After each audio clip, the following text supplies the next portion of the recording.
Быстро бежать и хорошо работать. Эти кони могут и то, и другое. На Майдане деревенские лошади. Их запрягают здесь же, а после гонок ведут кормить и на водопой. Главное на дне коня показать, что могут лошади из села. На селе есть просто люди, которые в части своей работы, как хобби, держат лошадей, и их участие для нас особая гордость. Вот они, участники сегодняшних состязаний. Как мы видим, это никакие не породистые рысаки, а простые сельские лошади, которые выросли вместе с людьми и кроме спорта занимаются еще и хозяйством. Загрузить кузов, а потом увезти как можно скорее. Горы сена и вдобавок зерна. То, что в деревне делают каждый день, здесь на скорость и за призы. Всю жизнь наш народ, он не мыслил себя без лошадей, без коней. Это, если война, это были наши боевые товарищи. А в трудовые годы это были наши действительно трудовые товарищи.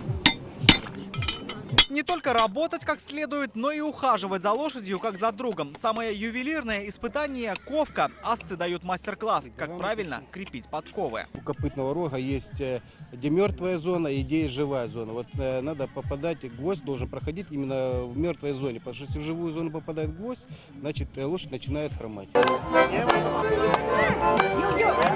Они бегут и возят, да и отдыхать после селяне тоже идут к ним. Фарид Гаязов всегда берет гармонь, стоит ему оказаться рядом с конем. На них ездили, работаем, пашем, сажаем. И чтобы внукам тоже вот эту традицию передать, хотим вот передать обязательно. Праздник продолжается скачками на 40, 80 и 120 километров и показом мод, конкурсом на самую красиво украшенную повозку. Так определиться, что могут сами лошади и на что ради них готовы люди. Рамиль Шайдурин, Данил Филатов, ТНВ, Арский район.